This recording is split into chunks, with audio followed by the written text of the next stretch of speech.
Vamos iniciar então nossa oração da manhã. Vamos ficar de pé. Vinde, ó Deus, em meu auxílio, socorrei-me sem demora. Glória ao Pai, ao Filho e ao Espírito Santo, como era no princípio, agora e sempre. Amém. Aleluia. Vou voltar aqui.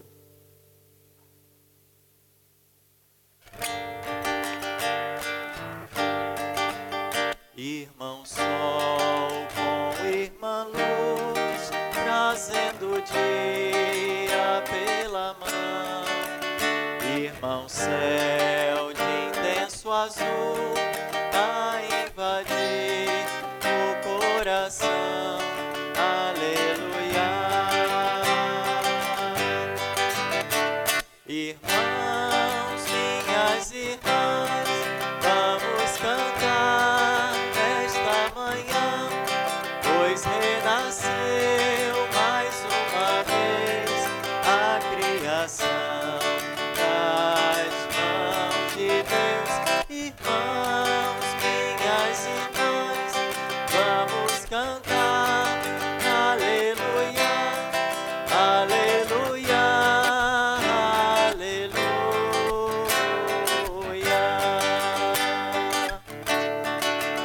Minha irmã, terra que ao pé da segurança de chegar. Minha irmã, planta que está suavemente a respirar. Aleluia.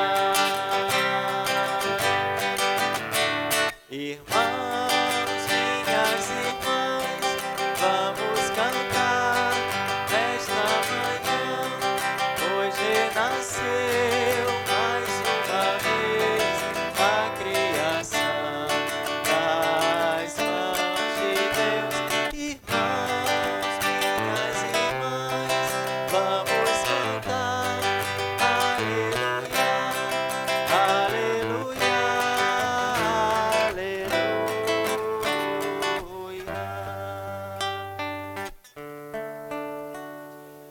Vamos agora sentados.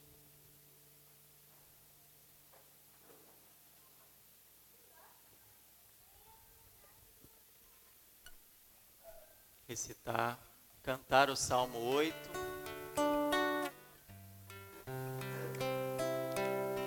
Ó Senhor, nosso Deus, como é grande vosso nome por todo o universo.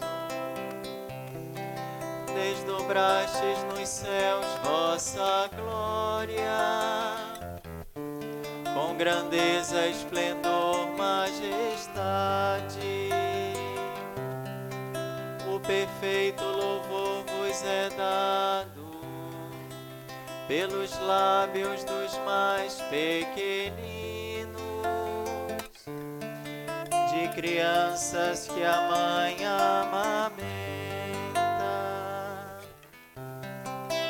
Eis a força que opondes aos maus, reduzindo o inimigo ao silêncio.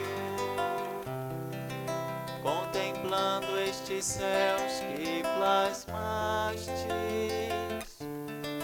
e formastes com dedos de artista,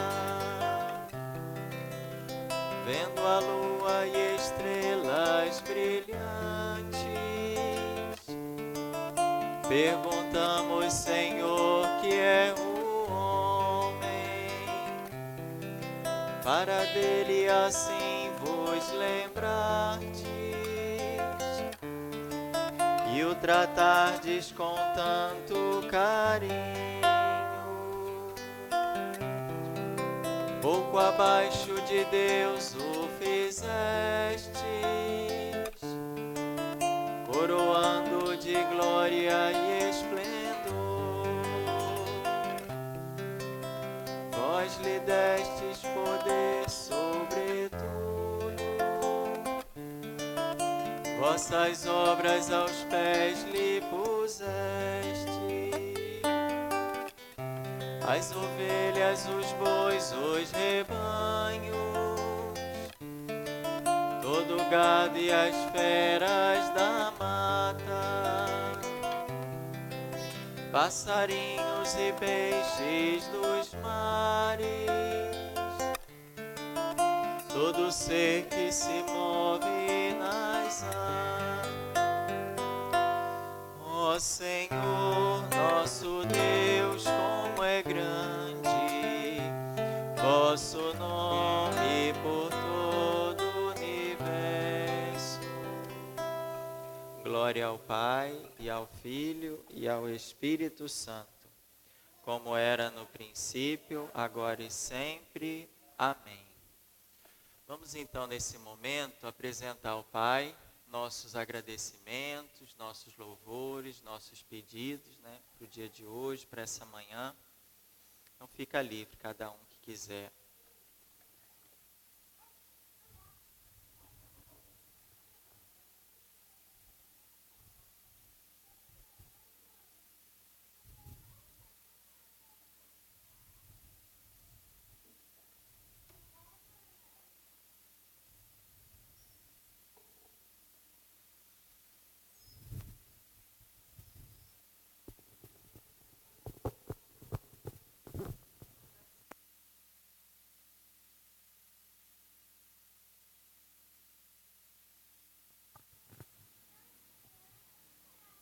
Agradecemos ao Senhor pela vida que Ele nos concede neste dia, pela saúde, pelo trabalho, pela família.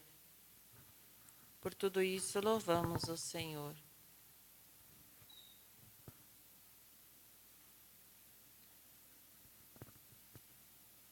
Em cada louvor a gente pode cantar, né? Ó Senhor, nosso Deus, como é grande vosso nome por todo o universo.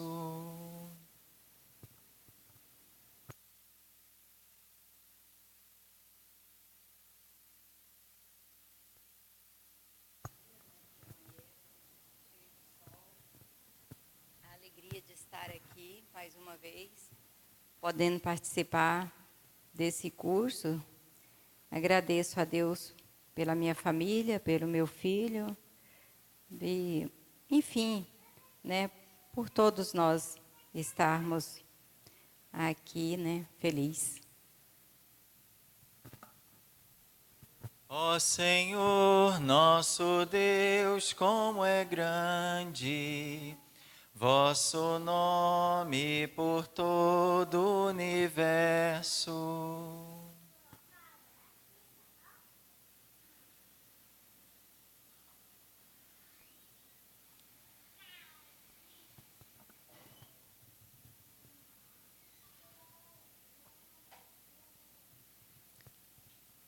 Pedir também a presença do Espírito Santo para esse dia, que Ele nos ilumine, que Ele nos dê o entendimento, conhecimento das coisas de Deus, para que nós, como discípulos, que nos coloquemos à escuta da palavra de Deus, possamos, ao sair daqui, levar essa palavra a todo mundo. Rezemos.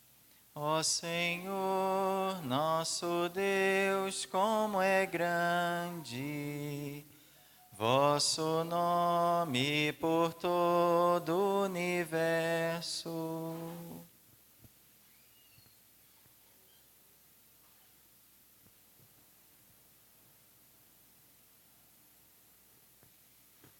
Também pedir por aqueles que não puderam estar aqui hoje, pelos imprevistos do dia a dia, na vida, nas famílias, que o Senhor também possa abençoá-los, que possa estar unidos a nós. Rezemos. Ó Senhor, nosso Deus, como é grande vosso nome por todo o universo.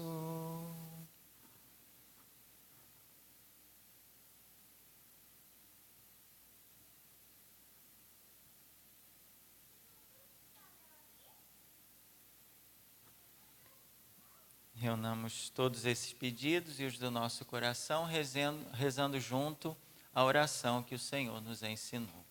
Pai nosso, que estais nos céus, santificado seja o vosso nome, venha a nós o vosso reino, seja feita a vossa vontade, assim na terra como no céu.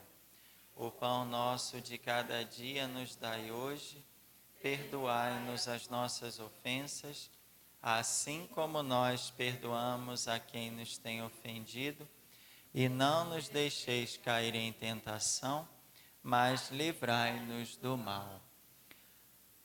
Oremos. Cantem vossa glória, Senhor, os nossos lábios. Cantem nossos corações e nossa vida. E já que é vosso dom tudo o que somos, para vós se oriente também todo o nosso viver. Por nosso Senhor Jesus Cristo, vosso Filho, na unidade do Espírito Santo. Amém. O Senhor nos abençoe, nos livre de todo mal e nos conduz à vida eterna. Amém.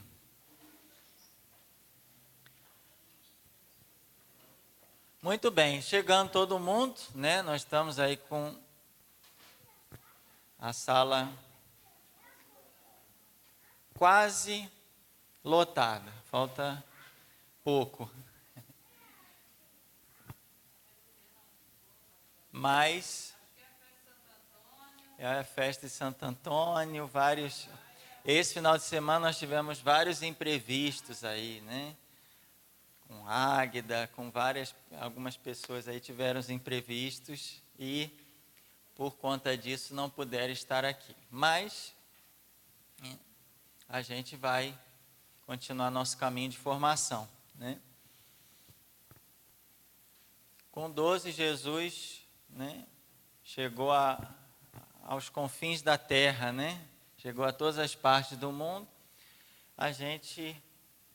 Nós somos mais do que 12 aqui, então, ó, o pessoal está com frio, está saindo do ar, hein? Mônica já, se quiser, a gente pode ou aumentar ou colocar ali para cima. Quem que sabe mexer, né? Quem que pode operar aqui, ficar... De repente colocar a paleta ali para cima, melhora. Senão, Mônica, irmã Mirabela, você está aí?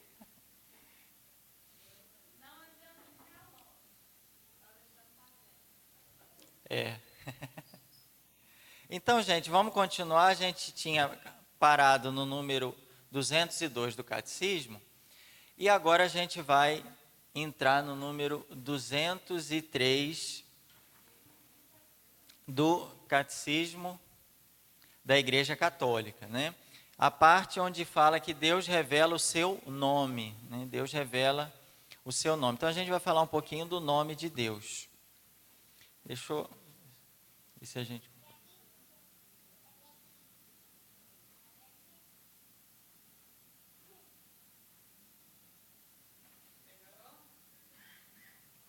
Vê aí, vocês vão falando a temperatura. Antigamente a gente não tinha esse recurso, né? Tinha que, se tivesse calor, a gente tinha que se adaptar. Se tivesse frio, tinha que pedir a Deus para, né? Senhor, né, ajeita aí o clima. Agora não, a gente tem recurso, o ar. Porque lá fora está um solzão bom, hein? Tá quente? Tudo bem, gente? Ficou alguma dúvida falar nisso sobre o nosso encontro anterior? Tinha ficado alguma coisa, vocês depois ao estudar tiveram alguma dúvida? Oi, bom dia. Ó, bem-vindo.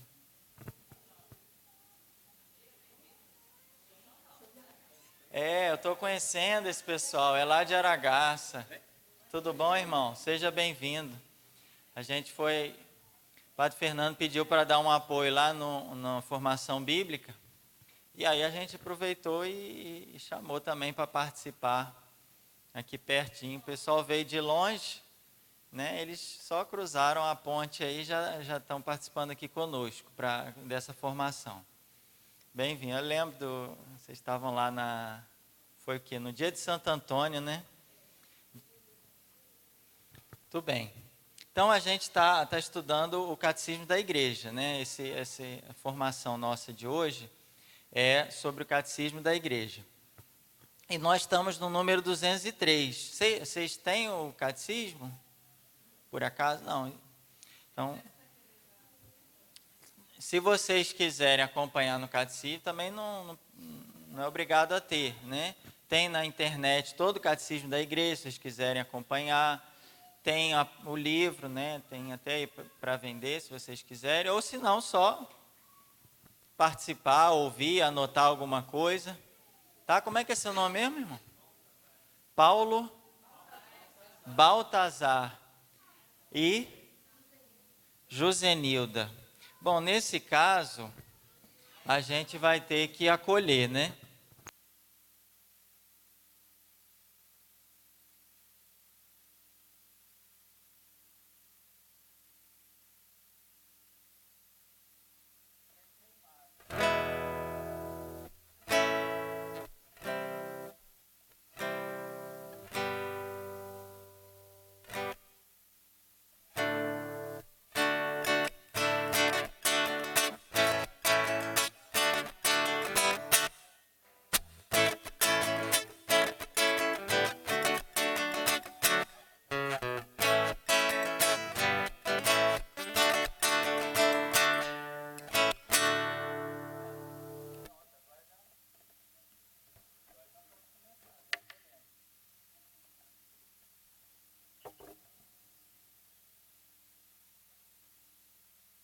Agora a gente já pode começar, porque já acolhemos, né? Um dos 3 reis magos e a sua esposa vieram também conhecer mais o menino Jesus através da tradição da igreja, do catecismo. Muito bem. Nós, então, vamos entrar no número 203 do catecismo, né? Parte onde Deus revela o seu nome. Então, a seu povo Israel, Deus se revelou, dando-lhe a conhecer o seu nome. Então a gente está recordando lá no Antigo Testamento como que Deus se revela. Ele deu a conhecer o seu nome. A primeira forma de se apresentar, como a gente fez agora há pouco. Qual o seu nome? Baltazar. Eu falando porque o nome da esposa eu já esqueci. Como é que é? Josenilda, né? Então, como que a gente conhece as pessoas? Como que a primeira forma de conhecimento é perguntando o nome. E com Deus não foi diferente. A revelação divina se deu também a partir do conhecimento do nome de Deus. Por quê? O nome é tão importante. Porque, gente, o nome exprime a essência, o ser, o que há de mais interior, a identidade da pessoa e qual o sentido de sua vida. Então, quando Deus revela o nome, Ele está revelando o ser dele, o que há de mais íntimo dele, o que há de mais profundo, o que identifica Ele em relação a outros deuses, né? Porque naquele tempo as pessoas costumavam cultuar muitos deuses, então é importante definir, quem é o seu Deus? Qual o seu nome? Significa o que diferencia você dos outros deuses? Qual a sua identidade? Meu Deus, Dede, tudo bom, irmão? Salve. O que identifica você dos outros deuses? Qual a diferença? Qual a sua identidade? A gente tem lá, né? Carteira de identidade, tem a impressão digital, diz que é única, né? É alguma coisa que identifica. Às vezes o nome é igual, mas a impressão digital é única. É uma coisa que identifica, que mostra, olha, essa impressão é do Baltazar e não é do Tião, não é do Deusdete, né? Então, a identidade da pessoa, o sentido de sua vida, por Por que ele está aqui? Qual a missão dele? Por que ele existe? Né? E isso tudo está relacionado ao nome. Então, o nome exprime a essência, a identidade, o sentido de sua vida. E assim como as pessoas têm o nome, Deus é um Deus pessoal, ele também revela o seu nome. E com seu nome revela a sua essência, a sua identidade, o sentido de sua vida. Ele não é uma força anônima, né? Ele é um raio, é um relâmpago, é um clarão que deu no céu agora, isso aí é Deus. Não, ele não é uma força anônima, ele tem um nome. Ele é um Deus pessoal, um Deus que se revela pelo seu nome. E de certo modo, entregar-se a si mesmo, tornando-se acessível, capaz de ser conhecido, mais intimamente e de ser chamado pessoalmente. Acho que esse mais aqui tinha um i. Mas eu copiei lá do site do Vaticano, mas eu estou achando que ele tem o i. No catecismo tem, né?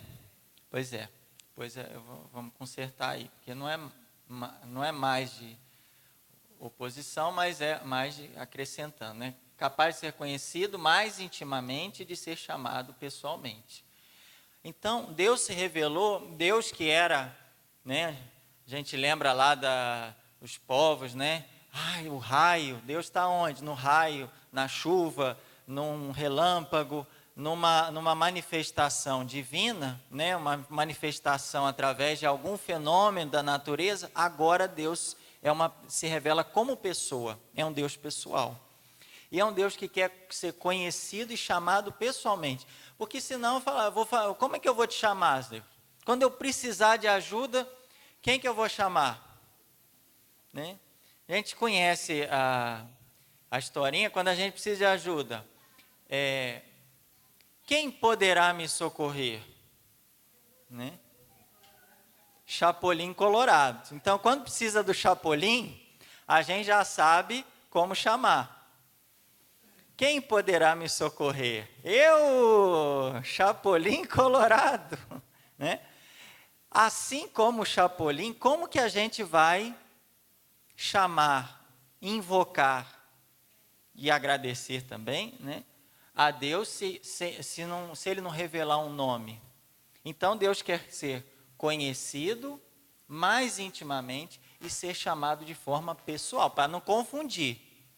Quando vocês chamarem, vocês chamam com esse nome aqui, porque vai que outro Deus que vai no meu lugar. Vai que o Chapolin que vai, o Super-Homem, o Batman. Agora então com os Vingadores, é tanto herói que tem agora que eu nem sei mais o que eu vou chamar. Eu chamo logo os Vingadores, que aí vem o pacote completo, que são 20, 30 super-heróis que tem agora e cada vez eles estão inventando um novo. Deus tem um nome agora. Agora a gente não confunde mais. Para chamar o nome de Deus, para conhecê-lo, ele, portanto, revelou o seu nome para não ter erro. Para a gente chegar, quem poderá me socorrer? Não, é o Deus que revelou o seu nome. E aí, o número 204 fala exatamente desse momento onde Deus vai revelando o seu nome. Só que ele revelou progressivamente. Ele não revelou tudo de uma vez. Ele foi revelando o seu nome e a si mesmo, porque quando a gente fala do nome, a gente está falando da própria pessoa de Deus. Deus foi se revelando como Deus, mas de forma progressiva. E sob diversos nomes a seu povo. Mas foi a revelação do nome divino feita a quem? A Moisés, na teofania da sarça ardente, no limiar do Êxodo, né? Quase na saída deles do Egito, né? Êxodo quer dizer saída, quando o povo de Israel estava quase saindo do Egito e chegando a fazer aquela aliança do Sinai. Depois que eles entraram, começaram a caminhada em direção à Terra Prometida, eles chegaram na Aliança do Sinai, que é a manifestação de Deus lá no Monte Sinai, onde Deus fez aliança com eles e deu os 10 mandamentos, as tábuas da lei. Então, isso é a revelação fundamental, tanto para a antiga como para a nova aliança. Esse episódio aqui de Moisés, ele é muito importante para a gente entender a revelação de Deus e a revelação do nome de Deus para nós. Tanto para a antiga aliança como para a nova aliança. Tanto para o Antigo como para o Novo Testamento. Essa teofania, o que é teofania? É manifestação, né? Teofania quer dizer isso. Manifestação de Deus, onde? Na sarça ardente, que ela queimava, mas não se consumia. Então, esse momento, na história do povo de Israel e na história da igreja, ele é muito importante, porque aqui é um momento chave para a gente entender a revelação, como que Deus se revela e como Deus revela o seu nome. Tudo bem, pessoal, até aqui? Tá tranquilo? Brilhante? Nossa, viu que teve brilhante no Salmo 8, né? São as estrelas brilhantes. E agora o brilho aumentou porque a dona Benedita chegou. Seja bem-vinda. Olelê, seja bem-vinda. Olalá. O Deus vivo, no meio de uma sarça que arde sem se consumir, Deus chama por Moisés. E diz a Moisés: Moisés, eu sou o Deus de teu pai, o Deus de Abraão, o Deus de Isaac e o Deus de Jacó. Então, a iniciativa é de Deus, é Deus que primeiro chama a gente, ele primeiro chama. Cláudio, Genival, eu sou o Deus de Abraão, de Isaac e de Jacó. É Deus que tem essa iniciativa de nos chamar pelo nome e depois revelar o seu nome, né? Então, esse episódio está lá em Êxodo capítulo 3, para quem quiser depois olhar na Bíblia, né, conferir esse momento da sarça ardente, episódio do capítulo 3. Deus é o Deus dos antepassados. Não é um Deus que apareceu agora do nada. Não, Deus já tem uma história com o seu povo. Aquele que tinha chamado e guiado os patriarcas nas suas peregrinações. É o Deus fiel e um Deus compassivo, que se lembra deles e das promessas que lhes fez. E ele vem libertar, e ele vem para libertar da escravidão os seus descendentes. É o Deus que, para além do espaço e do tempo, pode e quer fazê-lo e empenhará a sua onipotência na concretização deste desígnio. Quer dizer, Deus tem um plano e ele vai colocar, eu acho bonita essa expressão, ele vai empenhar a sua onipotência. Como é que está a tradução no português do Brasil? Ele agirá, né? Eu achei bonita essa expressão aqui que está no site do Vaticano. Ele vai empenhar, quer dizer, ele vai colocar tudo aquilo que todo o poder dele, que a onipotência é isso, é Deus Todo-Poderoso. Então ele vai colocar todo o poder dele para realizar o seu desígnio. A sua promessa vai se cumprir, pode ficar tranquilo. A promessa de Deus vai se realizar, porque ele está colocando todo o poder dele nisso. Ele está empenhando todas as forças que ele tem, e eu acho que ele tem bastante força, tem bastante poder, aliás, todo o poder. E ele está empenhando toda a onipotência para concretizar esse desígnio, que é de quê? De libertar da escravidão os descendentes, de realizar aquilo que ele prometeu, ele vai cumprir, ele está colocando todo o poder dele para que isso se realize. Então, é forte essa palavra. Porque se Deus tem uma promessa, essa promessa vai se realizar. Pode parecer que não. Às vezes a gente olha a humanidade, olha o mundo, olha a nossa vida, mas Senhor, será que que essa promessa vai acontecer? Será que isso vai se realizar? E Deus, não, eu tô com toda a onipotência. Eu estou trabalhando aqui no 12, né, como a gente fala. Eu estou trabalhando com todas as forças. Todo o meu poder está empenhado nisso. Não tem como não se realizar. E aí, nós temos então a continuação desse diálogo, né, dessa cena, desse episódio. O título tem: Eu sou aquele que sou.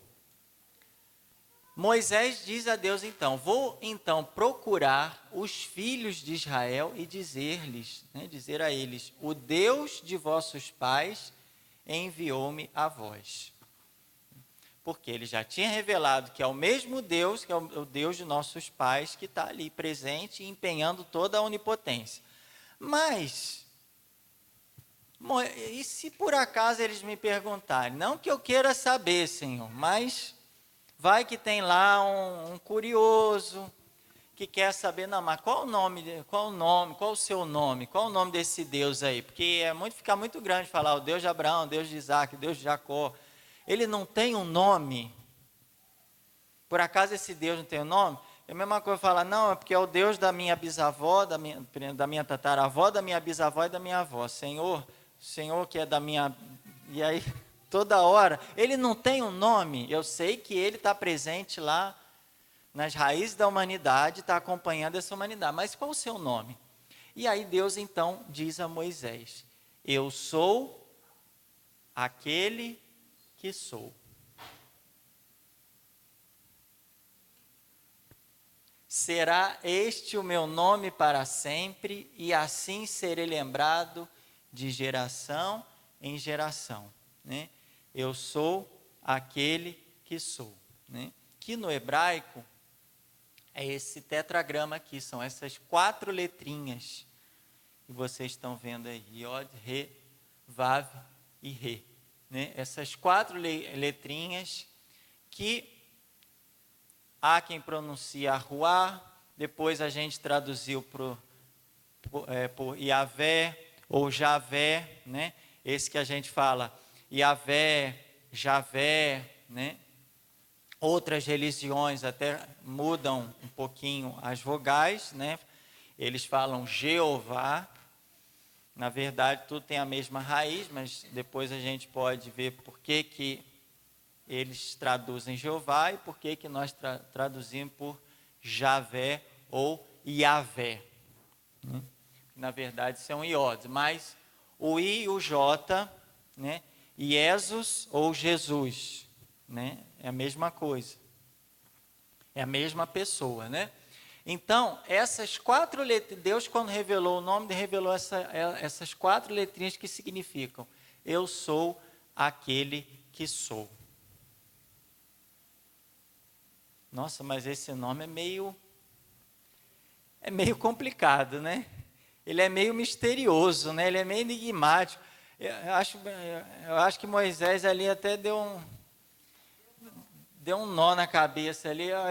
Senhor, acho que diante desse nome aí, eu acho que eu vou até ficar com aquele outro. É melhor falar o Deus de Abraão, de Isaac e de Jacó, porque esse agora ficou mais complicado, ficou mais misterioso, ficou mais... Né? Aí ainda fala que esse nome para sempre, assim serei lembrado de geração em geração. Né? Então, a gente vai perceber nessa revelação de Deus que Moisés, bom, esse é o seu nome, beleza, tudo bem, mas é um nome, não é um nome fácil, não é um nome claro, né? E isso tem uma lógica de ser. Né? Quando a gente... Vamos continuar porque o próprio catecismo vai dar algumas explicações até sobre essa questão aí. Enquanto isso a gente vai ajeitando aqui um pouquinho. Bom, aquele tetragrama no hebraico, ele a gente representa no português, né, em algumas outras línguas também, com essas letras. É o Y, o H, o W e o H. Mas sabendo que não é essa letra que Deus revelou, né? São aquele tetragrama, isso aqui no hebraico. Quando Deus revela o seu nome misterioso, né? O nome misterioso que é esse aqui, né? Yahvé, eu sou aquele que é. Olha as possíveis traduções, porque só para traduzir já tem, o catecismo fala que tem 3 versões. O catecismo fala, eu sou aquele que é, eu sou aquele que sou, e eu sou quem sou. Deus diz quem é e com que nome deve ser chamado. Então, na hora de traduzir, pode ser que uma Bíblia esteja, eu sou aquele que sou, eu sou aquele que é, ou eu sou quem sou. Essas 3 possibilidades de tradução estão corretas. Então, em vez de estar clareando, está piorando a coisa, porque ainda mais, eu tenho 3 possibilidades de traduzir esse tetragrama. Essas 4, por que é tetra? Tetra quer dizer 4, né? São 4 letras que Deus, por essas letras, Deus revelou o seu nome. Então, esse nome divino é o quê? Misterioso, porque Deus é um mistério. Então, por isso que o nome de Deus não é claro assim, porque se a gente entender o nome de Deus, a gente entender a essência de Deus, se a gente entender a identidade de Deus, Ele não é Deus. Vocês concordam comigo? Bom dia, Dona Maria. A gente não entende nem a nós mesmos. Cada dia a gente vai, nossa, mas eu estou surpreendido comigo mesmo hoje. Eu não sabia que eu era assim. Eu não sabia que eu podia um dia pensar dessa forma. Porque às vezes a gente tem uma formação e com o passar dos tempos a gente vai mudando, né, a nossa forma de ser, a nossa forma de pensar, a nossa forma de falar, a nossa forma de agir. Tudo bom? Agorinha, seu Genival. Deixa eu só terminar o raciocínio aqui. Mas agorinha a gente faz a acolhida também. Quem vem pela primeira vez, a gente acolhe. Com muito carinho. Então, a gente está no número 206 do Catecismo. Tá? Então, esse nome é um nome que tem que ser misterioso, porque se a gente não consegue compreender nem a nós mesmos, né, cara, a gente estava falando sobre isso, às vezes a gente acorda, estou pensando diferente hoje, né, e tem gente que briga por causa de uma opinião, por causa de uma posição, aí no dia seguinte, mas sabe que fulano não estava certo? E eu briguei, xinguei, quase bati ele, aí no dia seguinte parece que a coisa... era o Madá, hein? Não, agora não, Madá, obrigado. O negócio tem café, nós temos café, suco e água.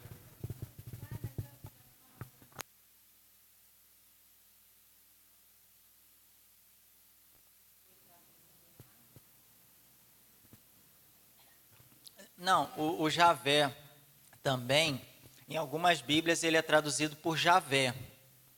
Javé também está correto, porque o I e o J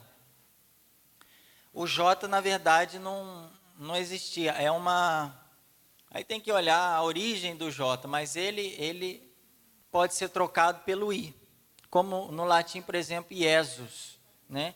Mesmo quando ele é grafado com J, no latim a gente fala Iesus, e é Jesus. Então, traduzir por Javé ou Yahvé não muda o sentido, não muda a pessoa, né? É o jeito de traduzir somente que muda a letra I pela letra J. Então, tem Bíblia que vai trazer Javé, tem Bíblia que vai trazer Yahvé. E tem Bíblia que não vai trazer nenhum dos dois, porque como o nome de Deus é misterioso, impronunciável, vai trazer como Adonai ou Senhor. deixa eu até olhar aqui, aproveitando a sua pergunta, e ver, o Senhor do Senhor, tem vários nomes, né? Deus isso, Senhor dos Exércitos, Senhor dos Senhores, Santo, Santo, Santo. Na Bíblia oficial, a tradução oficial da CNBB, ele fala o seguinte, olha lá o versículo 14, diz, eu sou aquele que sou, né? Eu sou aquele que sou. E assim responderás, eu sou, enviou-me a vós. E aqui ele vai colocando como o Senhor, né? Sempre, ó, o Senhor, Deus de vossos pais, o Senhor, tudo em maiúsculo, ele usa o Senhor. Na de Jerusalém, oi? O livro? A citação é essa aqui, ó, Êxodo 3, 14, 15, 16, aqueles versículos, né? E Jerusalém sempre usa Yahvé. E a CNBB aqui, ela está usando muito o Senhor.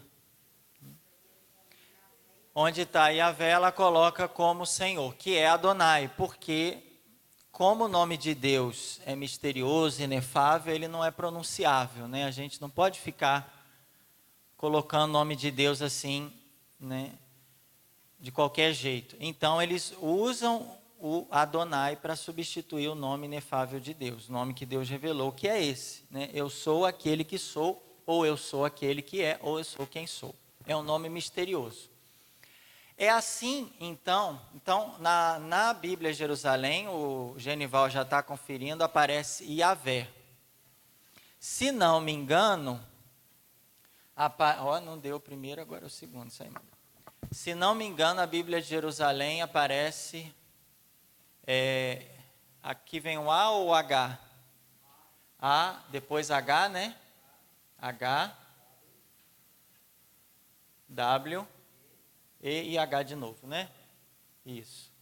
Então, na Bíblia de Jerusalém aparece assim, ó, Yahvé.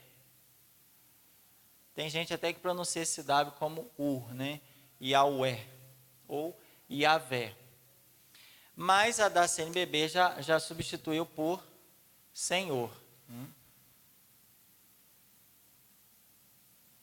Senhor. Fala, eu sou aquele que sou. Mas quando aparece o tetragrama do nome de Deus, ele substitui por Senhor, pelo nome de Deus ser algo inefável, misterioso, que a gente não pode assim ficar pronunciando de qualquer jeito, né? Sim.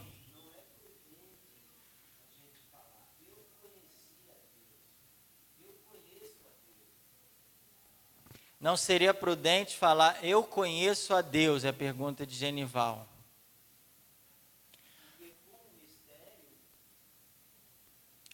A gente não pode falar assim, eu conheço tudo né? A gente pode falar, eu conheci a Deus enquanto Deus se revelou seu nome, mas a gente não pode falar, eu conheço tudo de Deus. Tudo, a gente não conhece nem tudo de nós mesmos, nem da natureza que a gente estuda cada dia, né? A gente conhece coisas novas.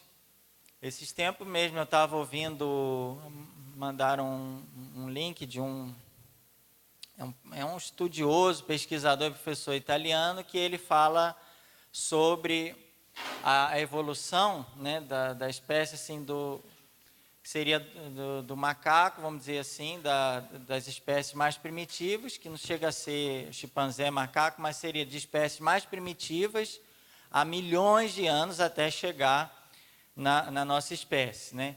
Que há teorias que éramos quadrúpedes, né? Pelos fósseis e tal, pelas pesquisas, e o ser humano vivia em árvores. E depois por isso que tinha muitos pelos também. E depois, quando o ser humano descobriu que podia andar sobre 2 pés, virou bípede, então ele começou a ter novas descobertas, e aí sobrou 2 membros para fazer muita coisa, né? Quando ele começou a andar nos 2 pés, sobrou as mãos para que ele pudesse começar a fazer vários instrumentos, tal. E a teoria é que tem aquele desenho lá, né, que tem um bem curvado que vai ficando cada vez mais com o corpo reto, né, ereto. Só que hoje estudiosos já falam que existiam várias... o homem, vamos dizer, mais moderno, quer dizer, o Homem sapiens, junto com o Neandertal, junto com outro, quer dizer, as espécies, elas de alguma forma foram se misturando, não é que não é uma evolução assim, como a gente conhece, linear, né, certinha, não. Há indícios, né, que as espécies elas foram se encontrando no planeta e se misturando, né? E pela genética, tem novos estudos aí falando sobre isso. Então, aquela imagem que a gente tem de um ser humano em evolução daquele jeito já não é bem assim. Na verdade, são teorias, hipóteses que as pessoas vão fazendo a partir de indícios, né, que vai descobrindo. Então, a gente não conhece nem nossos antenados, nosso passado, na natureza. Imagina Deus, que é um mistério inefável. E esse Deus misterioso tem um nome misterioso, porque ele é misterioso, porque ele é mistério. Imagina, ele não vai ter um nome assim, né? Fácil, né? Genival. Tá claro, é ele, é o Genival. Só tem um aqui na sala, né? A impressão digital é única. Agora, Deus, por ser mistério, já tem um nome mais misterioso, né? Um nome de 4 letras que significa eu sou aquele que é, eu sou aquele que sou, eu sou quem sou, mas que continua um mistério no ar. Mas espera aí, eu sou aquele que sou. E continua um mistério no ar, porque Deus é o quê? Mistério. E é assim que Deus exprime melhor o que Ele é. Infinitamente acima de tudo que podemos compreender ou dizer. Ele é o Deus escondido. Isaías 45:15. O seu nome é inefável. Juízes 13. E é o Deus que se faz próximo dos homens. E a grande questão de Deus é como que Deus inefável, todo-poderoso, escondido, misterioso, está tão perto de nós. Se fez tão próximo a nós. Como que Deus pode estar tão longe, tão distante de nós, tão acima de nós e ao mesmo tempo tão próximo de nós, de forma a ser tão íntimo a nós, está dentro de nós, né? Que depois, com a revelação, Deus vai mandando o Espírito Santo, esquentou um pouco. Deus mandou o Espírito Santo e Deus quer habitar não agora nos templos, né? Mas agora quer habitar dentro de nós. Quer dizer, o Deus distante se fez próximo. Tão distante e tão próximo, né? Já dizia a música. Mas por quê? Porque é um Deus distante, inefável, transcendente, mas ao mesmo tempo tão próximo a nós. E quando Deus revela o seu nome, Deus revela também o quê? Características daquilo que é a sua essência. Deus é um Deus fiel, por isso Ele revela a sua fidelidade, que é de sempre e para sempre. Essa fidelidade, ela é válida para o passado? Ela é válida no passado? Claro que é, né? Deus é fiel no passado, Ele falou, eu sou o Deus de teu pai. Eu sou o Deus, pergunta lá ao teu pai, quem que eu sou, que ele vai responder, eu sou o Deus de teu pai, eu sou fiel no passado, mas essa fidelidade de Deus é também para o futuro. Deus é fiel no passado, mas Ele também é fiel, e essa fidelidade vale para o futuro também. Eu estarei contigo, né? Então, no versículo 6 fala, eu sou o Deus de teu pai, eu fui fiel já ao teu pai. Pergunta a ele só, mas eu vou ser fiel, continuarei a ser fiel contigo. Eu estarei contigo, Moisés. Onde quer que você vá, eu estarei contigo. Agora está no 12. Ixi, Maria, olha o trem. Ficou bom, irmã. A23. A pilha. Tem até que há, hein, essas pilhas aí, porque se tem até 23, essa é a 2, foi até a 23. Desse tamanhozinho vai diminuindo só. Então, gente, Deus é fiel no passado, mas Deus também é fiel para o futuro. Eu estarei contigo. Êxodo 3:12. Deus revelou o seu nome como sendo eu sou, ou seja, eu sou.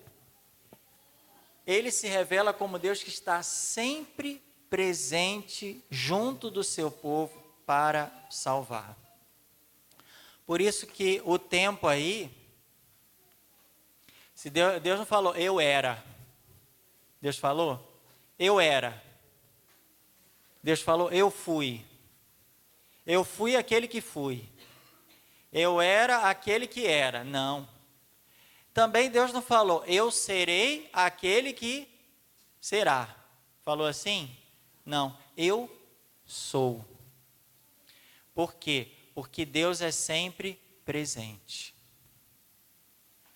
O tempo de Deus é sempre o agora, sempre o presente. Deus agora está comigo. Deus agora é fiel. Deus agora está vivo. Deus agora está se revelando. Então Deus está sempre presente junto do seu povo. Por isso que ele falou, eu sou. Já pararam para pensar isso? Deus não falou eu era. Ó, já fui, agora se vira, irmão. Não, Deus não fala assim. Ele falou, eu sou. Para dizer, eu sou, agora eu estou sendo. Deus junto contigo. Eu sou.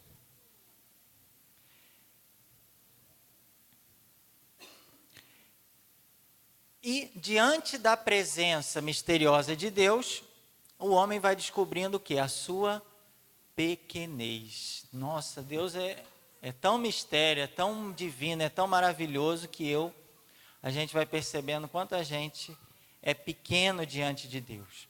E por isso, diante da sarça ardente, Moisés faz o quê? Ele descalça as sandálias e cobre o rosto face à santidade divina.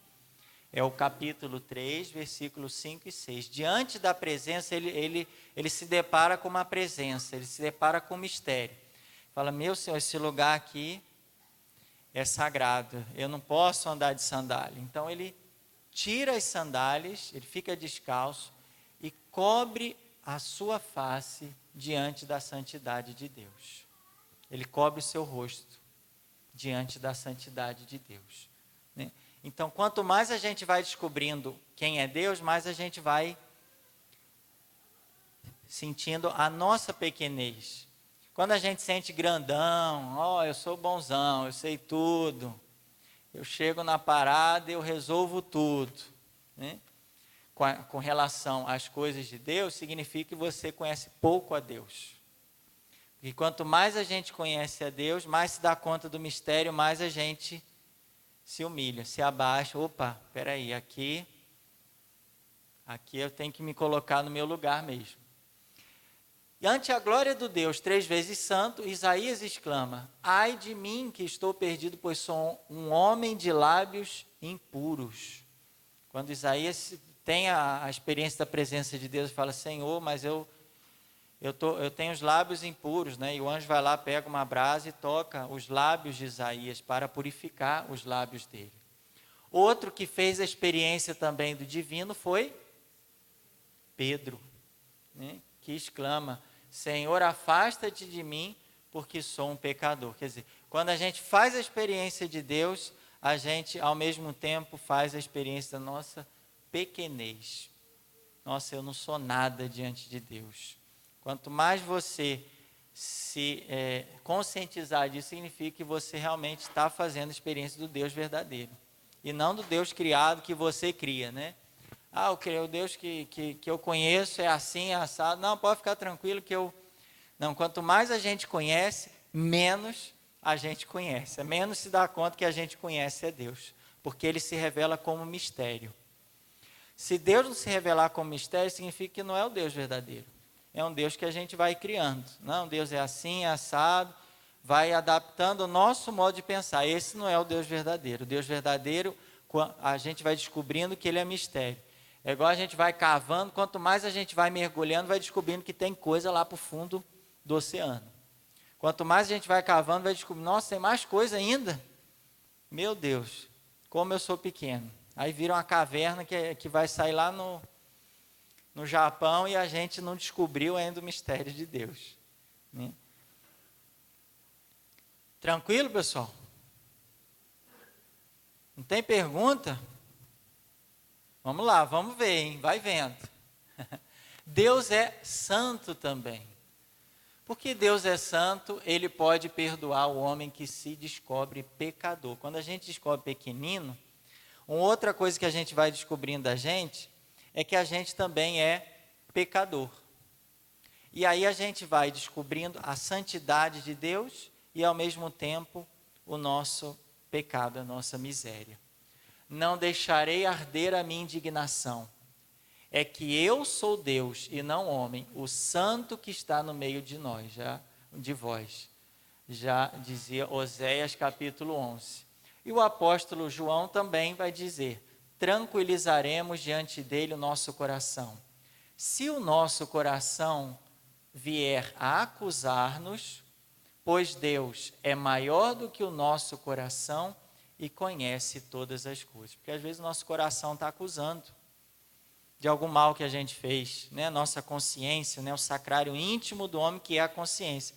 Puxa vida, não podia ter pensado assim. Nossa, eu falei aquilo ali, estou arrependido. Nossa, eu fiz isso, não podia ter feito assim.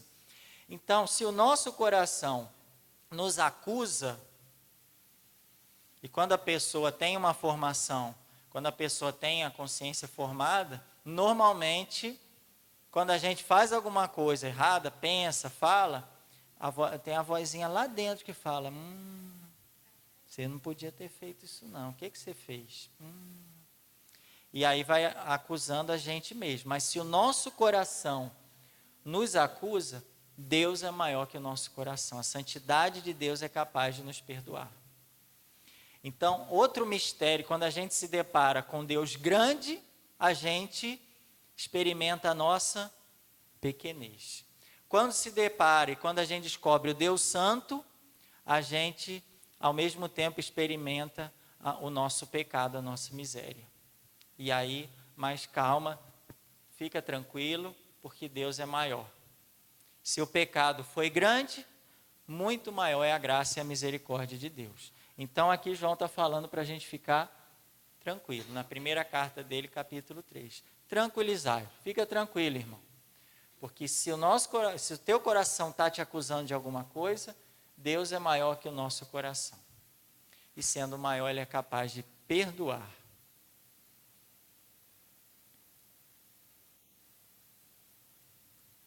Seguindo, gente, eu queria saber de vocês o seguinte. Tem alguma pergunta? Aqui, irmã. Tem alguma pergunta?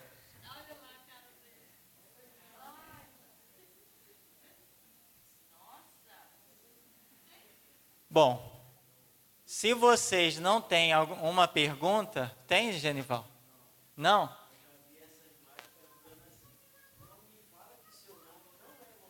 É.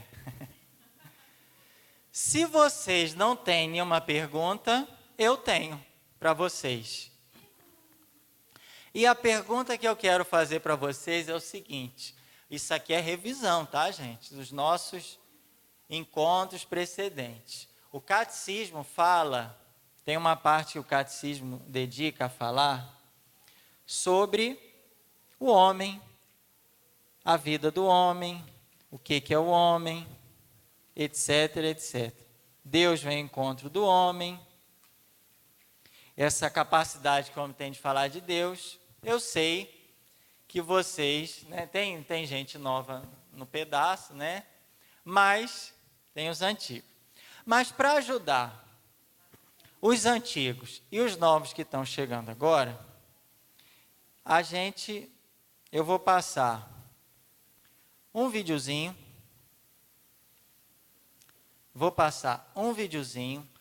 De 3 minutos que vai falar o que é o homem. Então, vocês vão, ouvindo o vídeo, saber responder. Esse vídeo é sobre o catecismo, tá? É um resumo bem animado, assim, com desenho. E eu queria que vocês fizessem isso. Sei que nem todo mundo trouxe folha, né, caderno, então eu trouxe uma folhinha. Quem quiser, para responder por escrito mesmo.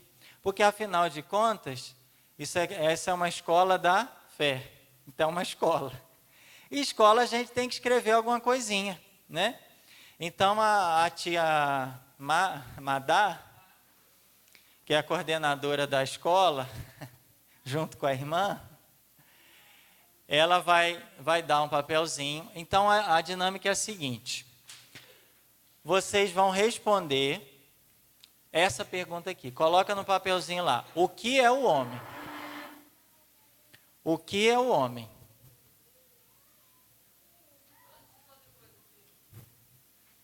A pergunta você já pode escrever logo. Porque quando vocês forem assistir o filmezinho, aí vocês vão saber a resposta.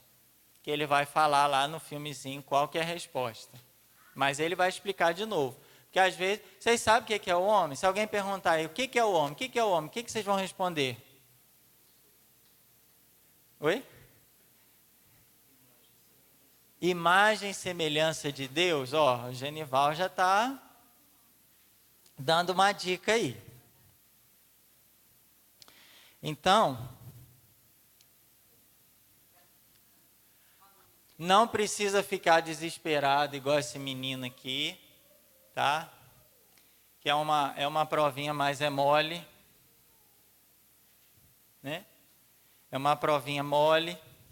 É só mesmo para vocês ficarem, ó, molinha, ó. É molinha. É para vocês fixarem também o que a gente foi falando, para a gente não perder o conteúdo. E aí, o que a gente vai fazer?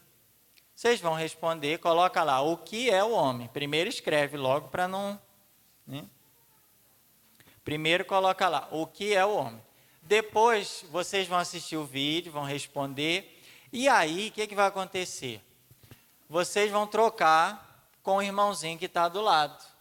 Para você ver a resposta do irmão, o irmãozinho vê a sua resposta e você, um ajudar o outro. Mas a gente vai dar a resposta aqui também. Tá? Não precisa se preocupar. Pode ser, gente? Estão preparados? Respira fundo. Vou passar o vídeo. E aí... Deixa eu ver se está ligado aqui o som. Vamos prestar atenção no vídeo. Vamos pagar aqui para vocês verem melhor o vídeo. Obrigado, irmã. E aí vocês depois, a partir do vídeo, vão responder.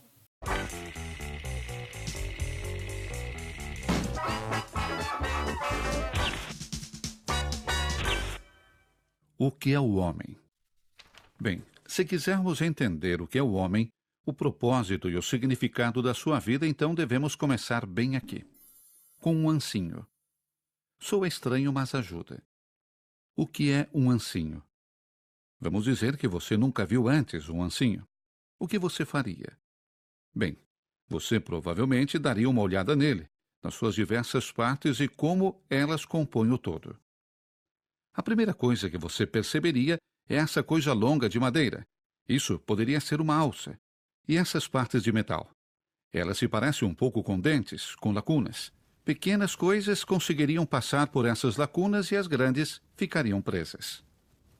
Então, quando você olha para um ancinho, você está vendo uma coisa com uma alça e dentes de metal em que as coisas grandes ficam presas. Parabéns! Isso é exatamente o que é um ancinho. Assim, se quisermos compreender a natureza e o propósito de uma coisa, então nós temos que dar uma analisada nela. Tudo bem, vamos voltar para o homem e aplicar esta técnica maravilhosa. Bem, a primeira coisa que podemos observar é que o homem é um objeto físico com extensão e peso, assim como uma pedra.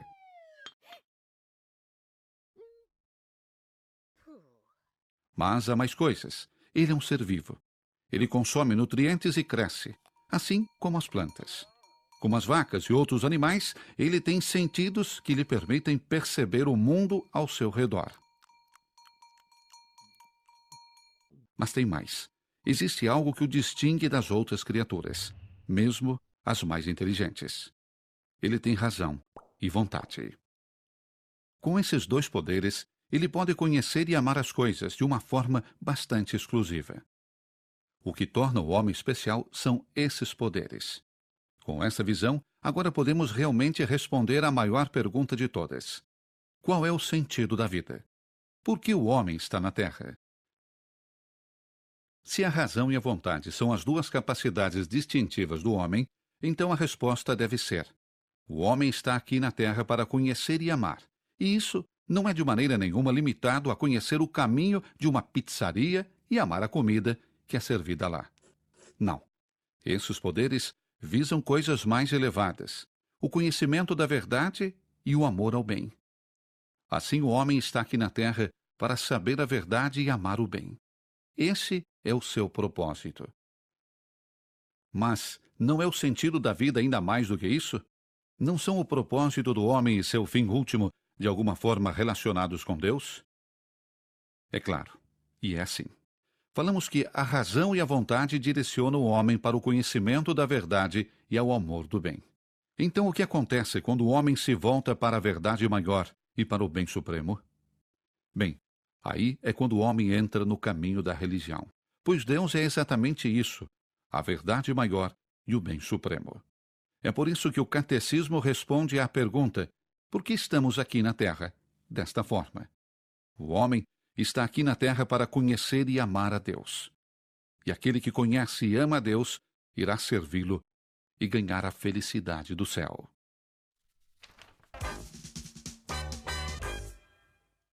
Muito bem, agora é com vocês, né, responder a ele. Falou várias vezes o que é o homem, baseado no catecismo, né? Então vamos responder. Dá uns minutinhos aí, se é que vocês já não responderam, não sei, né? E depois a gente vai trocar para corrigir. E depois a gente vai para o nosso intervalo. Muito bem.